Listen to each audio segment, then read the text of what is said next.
amazing work in the struggle for their own liberation.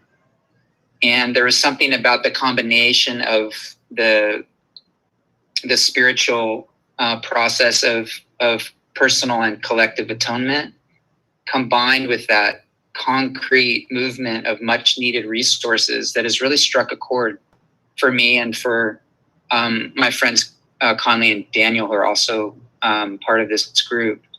So that's a very basic kind of summary of how we found each other, was around that shared longing.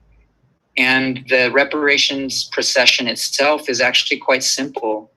For a 40-day period, we are having people in mourning attire and wearing black and with a black veil, walking a 9-mile route from two very powerful sites here in our area. One is the West Berkeley Shell Mound, which is a sacred site of the Ohlone people. I'm here in Oakland on the land of the Ohlone people, and the Shell Mound is a deeply important site for the tribe here. And the 9-mile route takes us really through the heart of Oakland, through downtown Oakland and into the Fruitvale district to Fruitvale Station, where, as many of you might know, that's the site of the murder of Oscar Grant, which was such a pivotal, one of the police killings that happened, where it was caught on video. And it was one of the first such killings where a video went viral and really brought to light the atrocities of police violence against Black folks. So on a daily basis, we have mourners walking that route.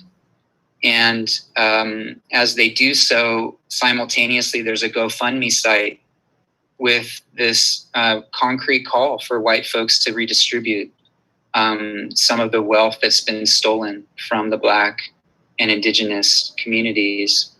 And there's a lot more to it, but that's the gist of it. And what we did is we set a threshold at $25,000 of redistribution, at which point the first mourner would be joined by a second. So the vision was that as the dollar amount of redistributed wealth from the white community grew, that the procession itself would also grow, so that the public witness would become more and more sort of visually powerful as those resources moved. And we're on day 14 now of the 40 days. And so far, $40,500 some dollars have been offered as reparations. So we have 2 people currently walking. And when we reach 50,000, a third will join the procession. So that's the summary of the project. And I'll just add that there's a couple dozen people who are actually doing the walk, the procession itself. Calendaring it has been a fascinating process, and both sides of the equation are growing. The interest in people being part of the procession, of that spiritual practice, and the reparations redistribution.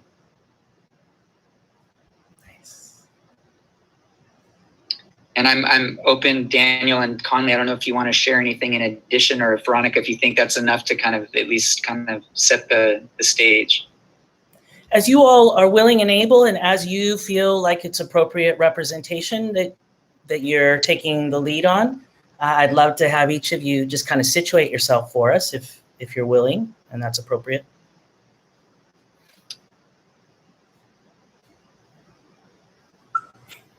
Absolutely. Thank you, Veronica, for the invitation to be here.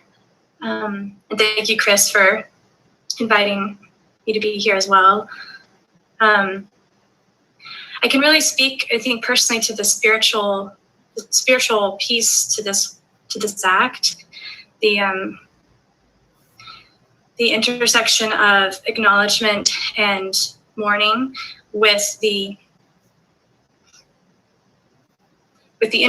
introspection that came with the physical walking of this 9 miles, these 10 miles, and the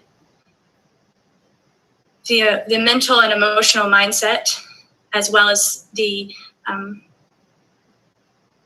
unknowing of what the process would bring.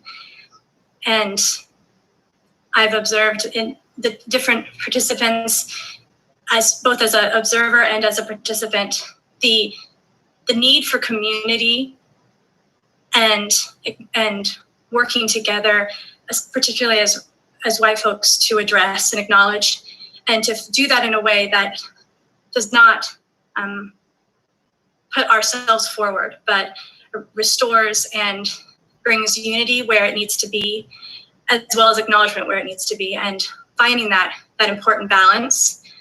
And I think that would just be an initial just share of the intersections of both the act itself, the physical walking, as well as the introspection and the spiritual calling that is also present in the walk itself, particularly as a participant. Thank you. Hey everyone, my name's Daniel. Really excited to be here with y'all. Thank you. So a couple of things that were coming up for me as I was listening to Chris's introduction and what Conley added as well. So there's something about, I could say so much. This has been a really powerful experience for me, and it's very personally, and it's meaningful for me in sort of finding the next step of sort of what feels right for me to put into this world and how it feels right for me to step forward. That just, it feels like, this sort of coming into our lives has really been meaningful. So I guess I'm just going to start with acknowledging that I'm feeling some feelings as I'm speaking. So part of what I do in my regular life is has to do with somatics and sort of bringing the body back into our sort of day-to-day and moment-to-moment experience. And so just to start with touching on what Conley was saying, that moving our bodies through these spaces feels like such a powerful act. And moving our bodies through these spaces in this sort of internal space of grieving, of atoning, has such profound healing potential. And within this container of practical action, like of the atonement, so that, super quick story, right before we got involved in this action, we heard a really brilliant speaker and activist and spiritual leader from New York, Tyrone Holmes, speaking to the idea of the sort of history of white feelings actually being such a strong impediment to action, of white folks sort of sitting in their feelings and feeling really bad about everything and just crumbling underneath it, and nothing gets done and the harm still happens. And he said words to me that just struck so deeply into my heart, and it was less than a week later that I really that this action then came into our sphere of awareness. He said that it is the work of white people right now to both grieve and act. That to put aside the grieving for what it is that we are the inheritors of would be a grave disservice. And being situated in that to the exclusion of taking action to try and stop the harm, to try and step in, to try and make amends, would be an even graver disservice. And then this action came, which is literally grieving and acting. So there's something about the fact that there is this container of practical action within which this really profound process can take place, is what makes this so meaningful to me personally. Thanks. Thank you all so much for introducing yourselves to the space. I'd like to take the liberty of the first question, and then we can go ahead and just open it up to anybody that might have any questions. I think I want to just pause for a moment to convey the heartfelt gratitude that I feel for what it sounds like the intention was, the real intention around building out this experience for the folks that are participating. And so just thank you. I really want to like hold with a lot of reverence what you all are offering the world as an example, as an opportunity for modeling. So I'd like to get us started off by just asking you all for any reflections you might have on the importance of relationships in the success of your process, really along the way through the design process into execution, and then where we stand today in terms of this campaign. If you could just say a word about the significance of relationships. So at RAP, we talk about ourselves as being relationship stewards. We're not in the job of finding more cash. We're in the job of repairing relationships, which opens up the resource flows. So what's the significance of relationships to you all in your process? Conley and Daniel, I'm curious if we just can go in maybe the same order. Does that feel comfortable? Yeah. I want to speak to the fact that at the very beginning of this process, the first step that we took was to seek guidance, a sense of permission, as much a sense of collective consent, and of blessing, I would say, from elders and leaders of color in Oakland, in and beyond Oakland, particularly Black and Indigenous leaders and elders. And that reaching out, I guess what I would say about that is that if the relationships were not in place in order to get that input from a wide enough spectrum of such elders and leaders, then I would say the preconditions were not met to launch such an endeavor. So those relationships needed to be in place already. So I would say to anyone who's interested in replicating this in their own community, that's sort of the first question is there enough connectivity from the white identifying folks who want to try this with those communities so that that level of feedback can come? And also, is there enough openness to not hearing what you want to hear when that feedback comes, to be willing to lay this aside?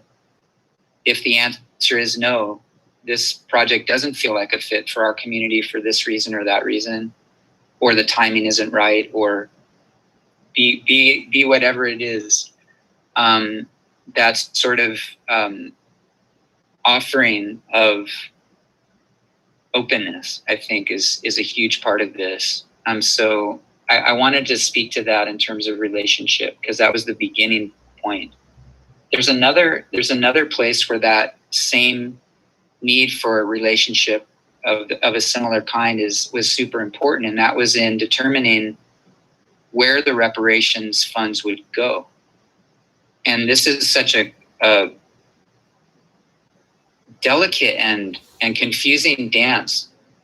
Just speaking for myself as a white person, wanting to sort of renounce my power through this act, and yet at the same time, as one of the folks who initiated the process of knowing there was a decision to be made about how the money would be redistributed. And again, the need for relationships with people who were much better positioned and appropriate stewards of that decision was crucial for this. And so in our case, the input that we received was actually pretty clear. I mean, from that spectrum, there was, to me, actually a surprising amount of sort of consensus that two particular groups were stewarding reparations redistribution already in a way where they were serving as a hub, a meaningful hub for both the Black community and the Indigenous community. And so that feedback was crucial for us deciding that the Black Solidarity Fund and the Segura Te Land Trust would be the recipients of the reparations.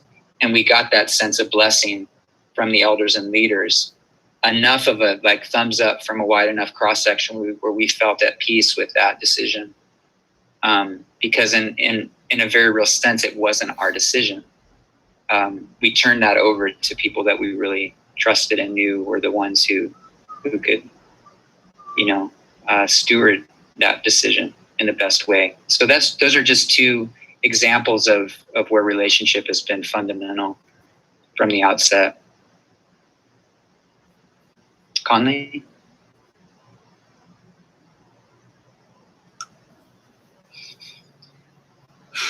I really like how you worded, Veronica, the stewards of relationship, I think is what I heard.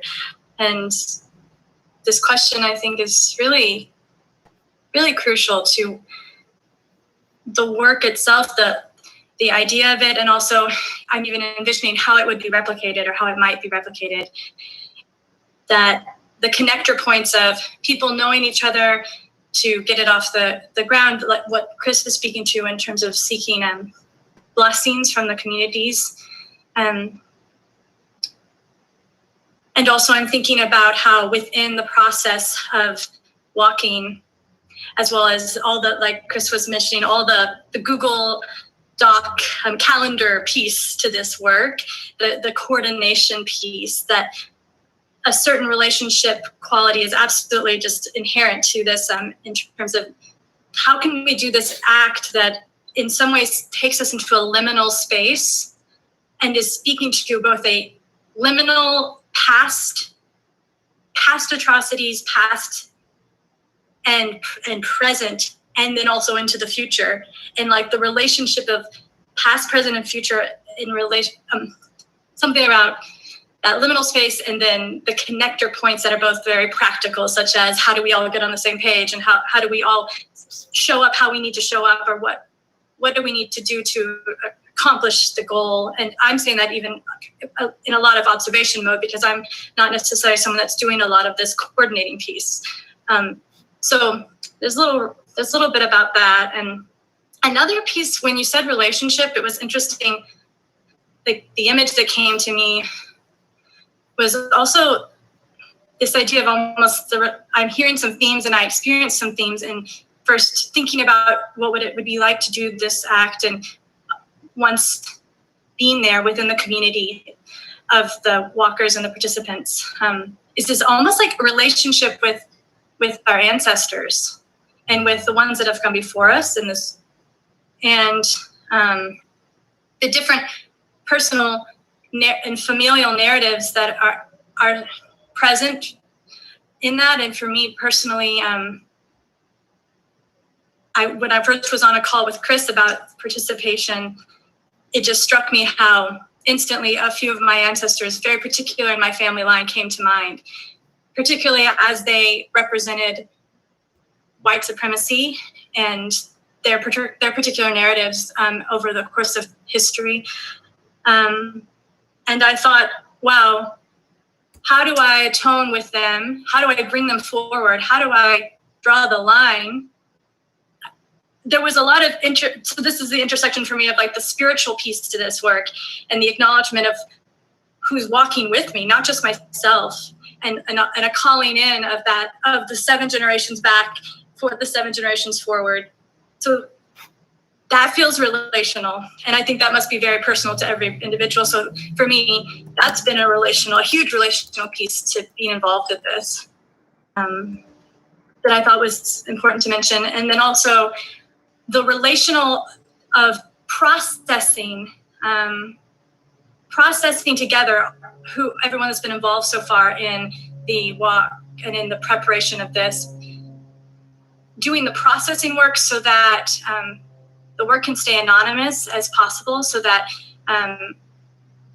whatever emotions or experiences show up in the walk can be spoken into and taken care of within the affinity of a white space, because there are emotions that are coming up and there are experiences that are important to be shared. And so within the community of the participants themselves, that is a relational piece.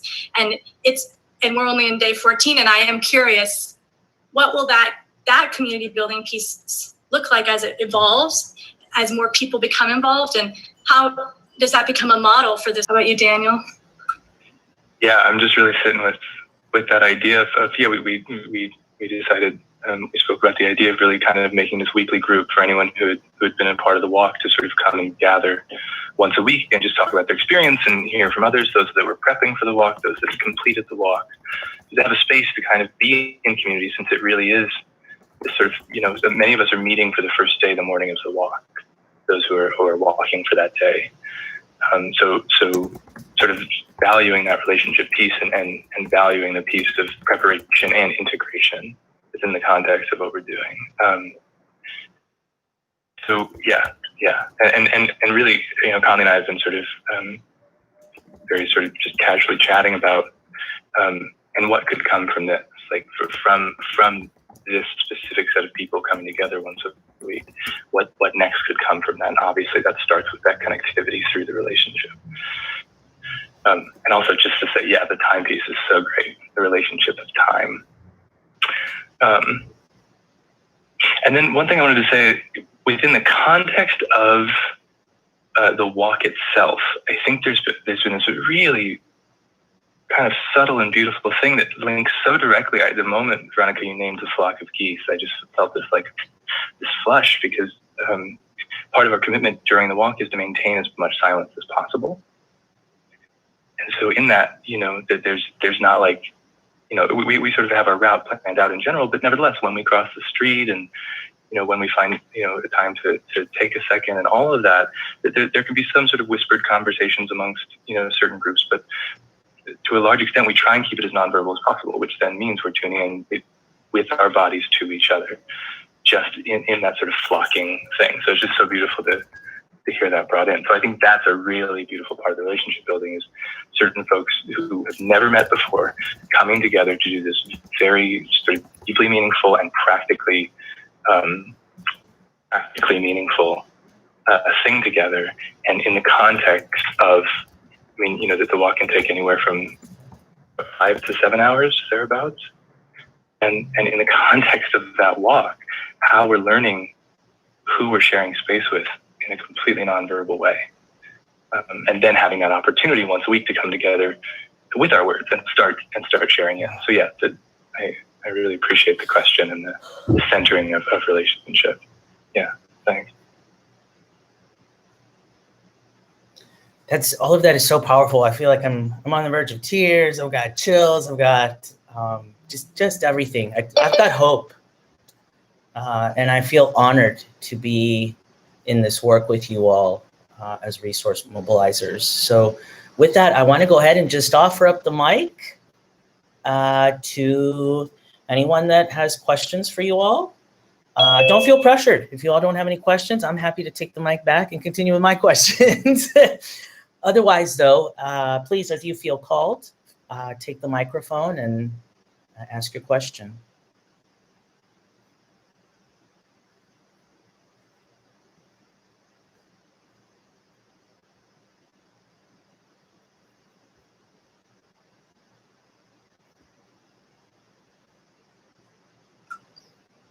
I could share something. I know it's not a question, but I'm realizing there's a piece to the relationship that I was noticing, wanting to share in on, that I didn't. If it's okay to jump in real quick on that. Please.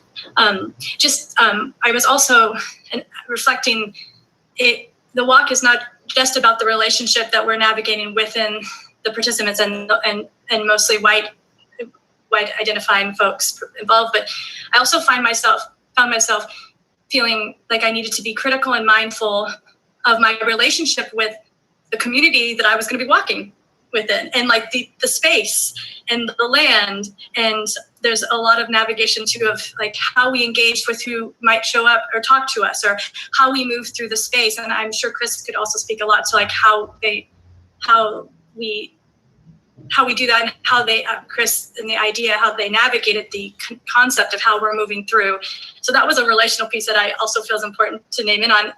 That is a consideration just within the walk itself, and also of holding myself accountable to the awareness of certain events that I wasn't aware of and that I hadn't educated myself on. And I think that's a piece, that relational piece of actually knowing what's present here was also crucial. And I'm still in inquiry about how to integrate more and speak into that. So I just wanted to name that.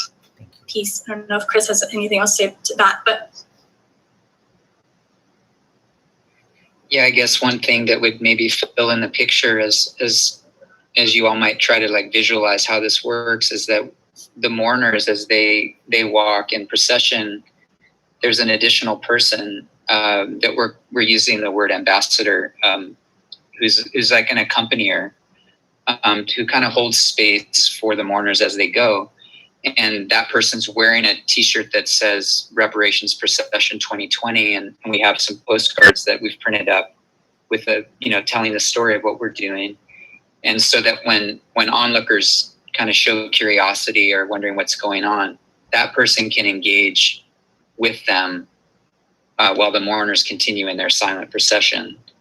And that just feels critical to the experience, that it's a mysterious thing, I think, when people observe us, but it's also open. People can come and be in conversation. That relationship can be forged. I was privileged to be an ambassador a couple of days ago, and one young man, a young Black man, approached me and walked with me for like 4 blocks, and we had a conversation about reparations, and he wanted to share his ideas. It was beautiful. After the fourth block, he said to me, I passed my turn 2 blocks ago. I got to get back. And it meant so much to me that he walked with us in that way. And so that level of relationship is happening in different ways each day of the walk so far.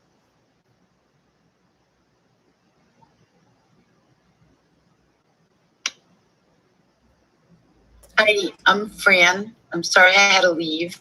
I was wanting to be in 2 places at one time, so I was able to actually do it. I really appreciate hearing your story, and I think it's really great. And I don't know whether this was already addressed, but I was curious, and you began to address it. How do you engage like random people that are observing it? And then I had a deck out, I think, when Daniel was starting to speak, but I was curious about the intentionality of one person at $25,000 walking. And so my other question was, and I apologize if this was already addressed, can other people join the procession? And then how do you engage random onlookers? And how do you engage the broader white community within, I think you said it was Oakland, yeah? And so those were my questions. And then I guess I also wanted to know just like the average donation, because I come from a working class background, and I've done a lot of cross-class fundraising. And I often feel like we are left out. And I know that poor people are the most generous the most generous people I've ever walked with, lived with, done movement with. So thank you so much. And I hope I wasn't too disruptive popping back and forth, but I really wanted to share the knowledge. So peace and blessings.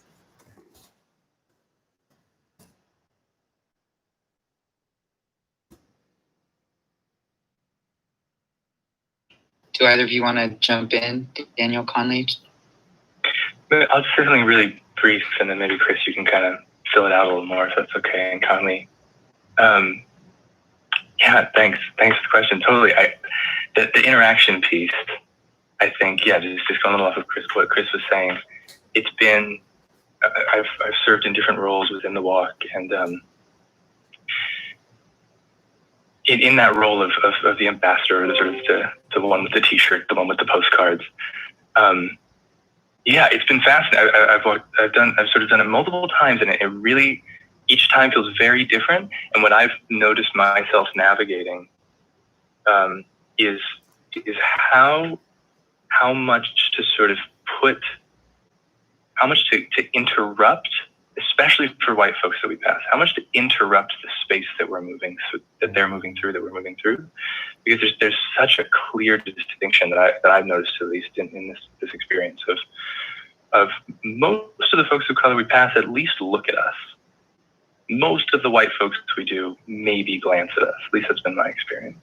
There's that real protective sense of like, I don't know what this is, so I'm really going to keep myself over here. And so I've experimented. There have been days where I just sort of meet the eye contact, or at least turn my head toward whomever we're passing. And then there have been some days, especially with some of the white folks, especially when I've seen them on multiple days, we pass near Lake Merritt where a lot of people just go jogging. And so there's some folks, I've seen you every day you run past and you just kind of give me a little eye glance and keep going. And so recently I've been sort of taking to like doing a little bit, I lived in New York for a number of years. I've been doing the more like just putting out the postcards sort of into their path a little bit more assertively, not aggressively, and some don't take it, but some do. And I think that there's something interesting, and to feel the tension rise in me, like knowing how I've been socialized, even just extending my hand that way causes me to feel a sense of, I'm being, I don't even know, improprietous, impolite, So just experimenting and exploring with what's appropriate there, and what feels good and what elicits different impacts. It felt really, really rich. I just wanted to kind of throw that piece in to that part of the question.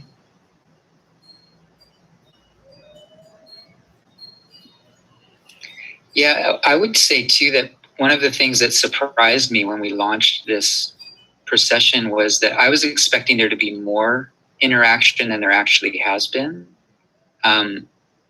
It really does seem to me as we move through these spaces that there is almost like a field. There is a field there. And it's not that I get a feeling of like we're pushing people out, but that if people just kind of notice like these folks are doing something, it's prayerful. I'm not exactly sure what it is. And for the most part, they just kind of take it in and let it pass. So there hasn't been as much of the interaction as I expected there to be. I too have noticed that people of color seem more open as we move through those spaces than white folks. And we're in conversation about potentially, for maybe once or twice over the course of the 40 days, actually doing a different route through predominantly white neighborhoods. Because the route we're doing now from the Shell Mound to Fruitville Station is very predominantly POC. And San Pablo, the start of the route is primarily Black folks. And that has been, I think, a deeply meaningful experience for us to process through those neighborhoods. And a lot of us kind of have in the back of our mind, like, we need to be connecting with white folks, like to be doing what Daniel's talking about.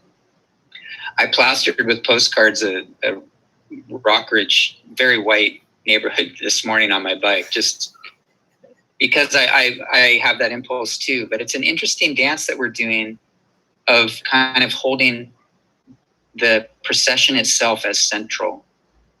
I think from the get-go, there's been a sense that the strength of our atonement process will be the true measure of whether or not we've accomplished what we set out for, regardless of what the dollar amount is on the reparations redistribution.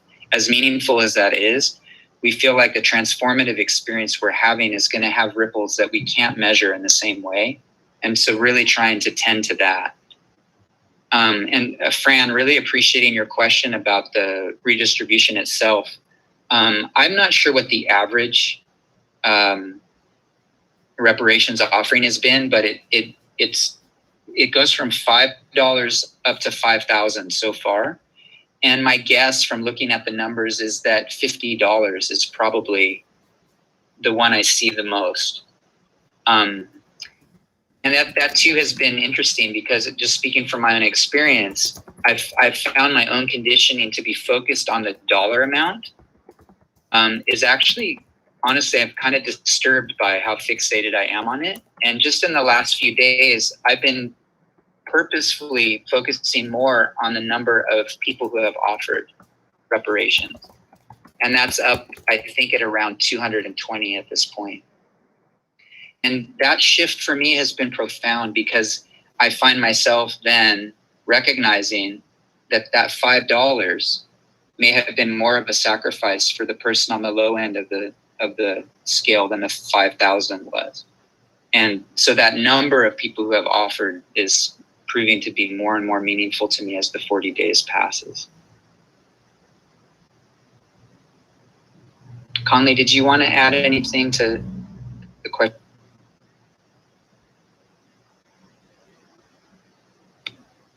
Conley looks frozen. maybe later. Chris, I'm curious if you wouldn't mind talking about, for example, the logistical potential around organizing a group that kind of supports, if you will, or sponsors. And I want to take a moment to make note of the fact that we don't even have the language yet for what it is we here are trying to talk about. So I think that's very poignant just to put out there. So again, very experimental space, but I think collectively that's part of our work, right? It's like, what is even the language? How can we even talk about this? So in light of not really having a refined way to talk about this yet, Chris, can you talk about the potential, for example, of collective resource mobilization or fundraising, shall we say, to sponsor a mourner? I love the way that you just framed that question, Veronica. I mean, to me, that's so exciting to be having a conversation where we don't have the language yet.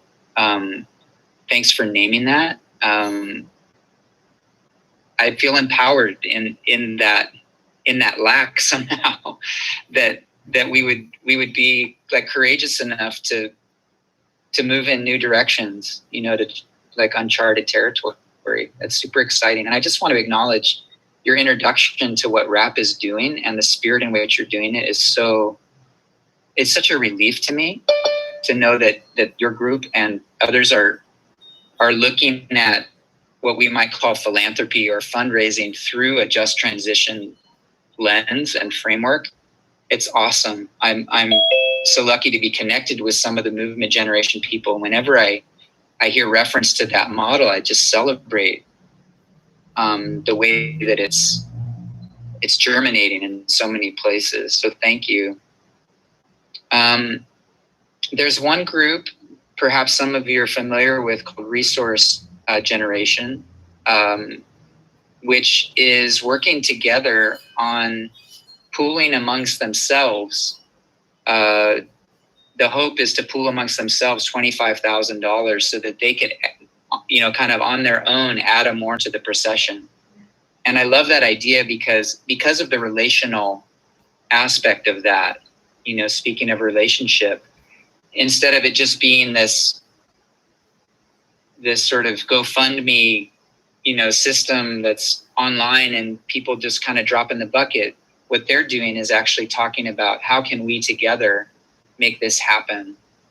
And so I just want to put that out there as one question, whether it's 25,000 or any amount, whether people can get together and share their ideas about, who are the groups that we have relationships with that would be excited about this idea, and in what way would make sense for us to reach out to them to kind of work against what I experience as like the individualizing sort of impulse, like what can I do, but to ask what can we do together, because so often ideas, as we all know, come forward that would never come forward if we weren't in dialogue about such things. I do think that we're at a point in the procession where we've noticed that the reparations redistribution has kind of slowed in the last 5-7 days. Initially, and it makes sense, there was like an initial kind of wave. And then it seems as though the community that we had reached out to, that perhaps those who were inspired to offer reparations did. And then we needed to broaden that community to the next level. And so we're kind of in that moment now. So I would say to all of you, if you're willing to do the usual kind of sharing, if you use social media, liking the Facebook page, sharing the GoFundMe page with as many folks as you can, that sort of thing, so we can reach a new community of interest, that would be awesome. For those of you who know people in the Bay Area who might be interested in the process of mourning, which again is really at the heart of what we're doing. So if you can just think about who do I know in the Bay Area and reach out to those folks, that would be awesome. So those are some initial ideas, and I pass to Conley and Daniel to add. I'd like to take the mic real quick just to do a courtesy time check. We've got about 7 minutes to call time. But I appreciate, I think what we were wanting to move towards was a call to action. So I appreciate you holding those specific things we can do up to get involved and support the success of your efforts, your all's efforts. I want to let you all know that we're going to be dropping some, I guess I'll call it templating communications. We'll drop the links to the GoFundMe. I'm sorry that wasn't there. I didn't think about it. The links to the GoFundMe and the outreach, the different social media accounts in this guide that you have. So you'll be able to see that information and very easily push it out. And then, like was already suggested, please think about engaging local friends there in Oakland. Part of the reason that RAP is invested in the success of this effort is first and foremost because it's an effort that will begin to move us towards that generative end of the model we're looking for. But also because inevitably the more success we can shower upon this effort, the better set up we are to be able to take this modeling back into our communities and continue working with it and kind of set the tone, if you will, for that cultural shift. So I appreciate you focusing on the action piece. And then I would like to, we have one question that that did come up. And so if I could pull that question into play, and then I'll turn the mic back over to the representatives of the wealth reclamation effort to just kind of close us out with any last reflections on the question and your experience. The question is in the chat box. Esther asks, I'd love to hear your orientation around public-facing communication, media, and intentional outreach to specific communities of people, particularly around class. How can we all be a part of helping this success?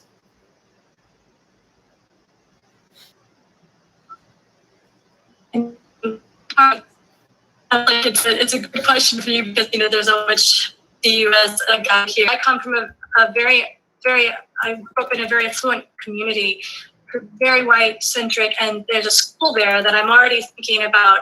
How could I offer this idea that school put forth the effort? So it's like I'm noticing an answer that might be just around feeling, especially for white folks, I guess, to identify groups of communities that might be able to offer that resource. There was something you said in the chat earlier about moving forward the resources, like places where there might be resources and there might be an interest in acknowledgement and working through together through these questions. So to me, it was just like a personal inquiry of like, who might you know and who are you in relationship with already? Also acknowledging the point that Chris has made around receiving blessing from the community that you would be giving back to. And so to me, it's back to that relational piece. Like, who do you have relationships with that you can be inquiry around? If this is a right fit for a particular community, and then finding the blessings and the intersections that are necessary. That would be my initial.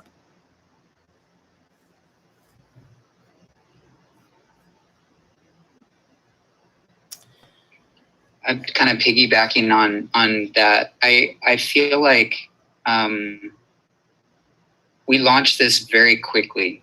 So we didn't have a really well spelled out plan. Like it's kind of thing where, with metaphor like building the boat while you're sailing across, and we're joking with one another that by the 40th day we're going to have it like spot on, which is hopefully not all for naught, because we do hope that other communities will pick this up and replicate it in their own way, in their own communities.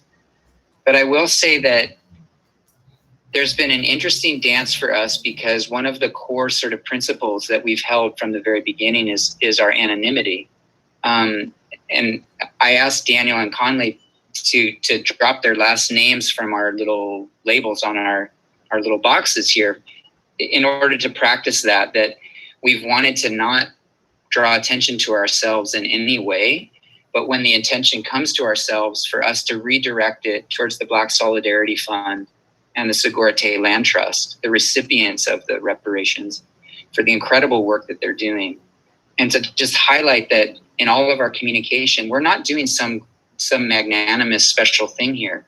the call for reparations has been with us for at least 150, like at least since 40 years in a mule. And we're just finally like doing some small gesture of the right thing that should have been done a long time ago. So it's really important for us to maintain that anonymity, but that creates a real dilemma in terms of sharing about this thing that we're having a deep experience with.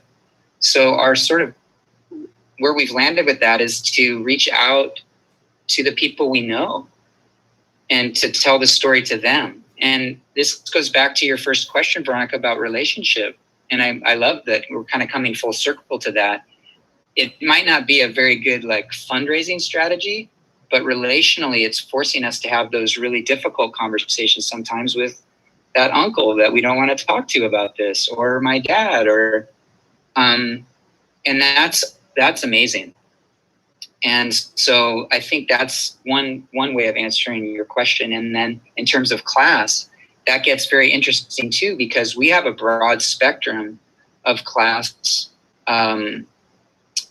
included in our group of mourners already. So those relationships, I think, reflect a diversity of class within the white community. And just lastly, I know we're at time, but I just want to say too that while white folks are the ones who are doing the procession and that we're directing our request for white folks to offer reparations, folks of color have been incredibly supportive in many different ways. From the initial things I talked about of being a pathway for us to the kind of consent and blessing that was needed, to helping us make an informed and responsible decision about where the reparations were directed. And also, I just want to name that 3 powerful elders of color, independently of each other, when we reached out, said, I'll be praying for you each of those 40 days.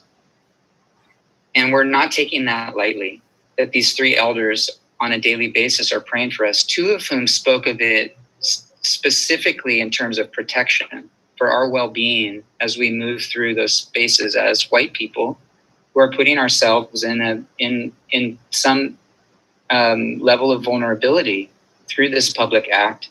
And that too was such a powerful form of support. So I just wanted to name that, that while it is sort of a white call that we're making to that particular community, we wouldn't be where we are without the support of the whole family. I want to thank you all so very much, everybody, from our own network members, even if you're a newer member of our practice community. Thank you so much for joining us this evening for this experiment. Thank you to those of you that are supporting on the front lines this initial take on this specific effort. I have dropped some announcements here in your guide that include, I'm sorry, my screens are mixed up, so I'm lost, but you've got some ways down there to stay in touch with us. We're really wanting to actually develop this alert system so that we can identify projects that require our effort, but that we can also learn from. As I was listening to you all and considering that we had a question left from Anita in the chat box, I'm wondering if maybe, I think we can discuss this later. I'll follow up with you, Chris, but I'm thinking that it might be worthwhile to have a debrief session if you all were open to that with our network of resource mobilizers, maybe after the campaign, just to come back and help kind of pick apart what worked, what can we maybe adapt in the future, and maybe just share some of those after pieces.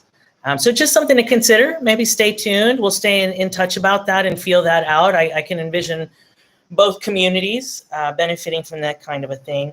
And then I'm also going to ask you all to know, you'll receive a follow-up with the recording of this session tonight, as well as a link again to this guide. I'll also be announcing in that follow-up that on the 28th, that's a link again to this guide. I'll also be announcing in that follow-up that on the 28th, That's a Tuesday. We're working to establish some open lab hours for RAP where we actually get to practice and work on some of this stuff.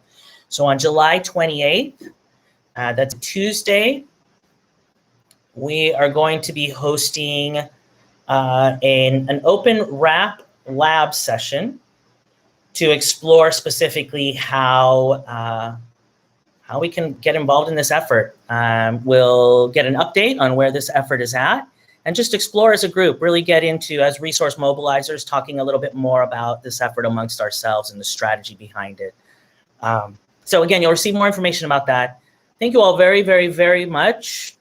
Love, hugs, and mad, mad, wicked, deep solidarity to all of you.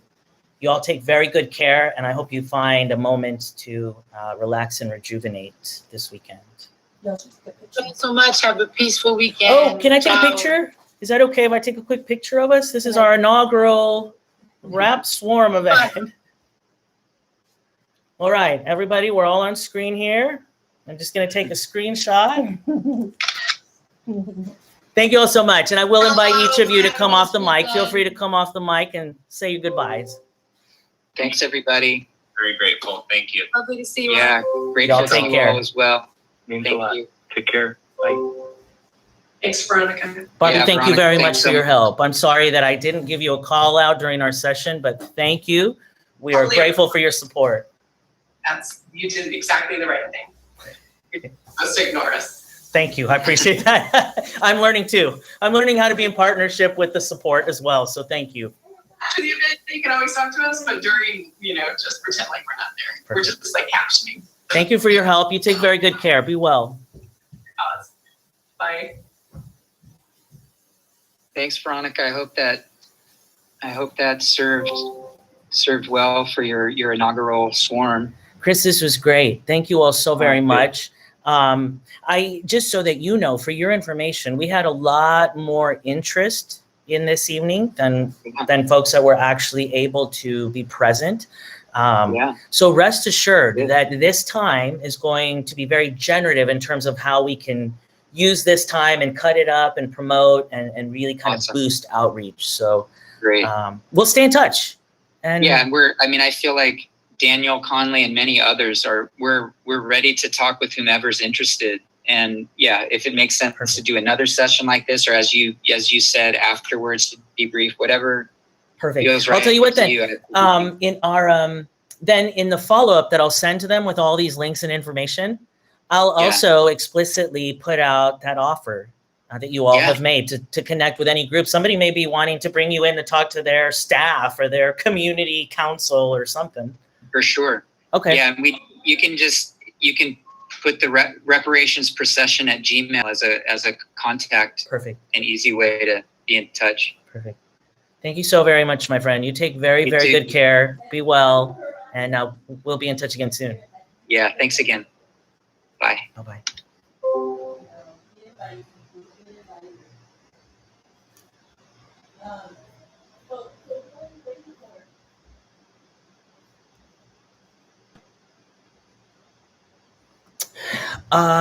So I'm about to hit stop on this live stream, and just for the record, this was our first attempt at also pulling off a live stream of a rap session. So I have a feeling that you all were only maybe able to see me over the duration of that briefing, and I apologize for that, but I hope that at least the sound worked out. You'll be able to catch the captions on the follow-up recording, if nothing else. And otherwise, thank you all so very much for being along on the ride with us this evening. Y'all take good care. We'll see you next time. That's a wrap, folks.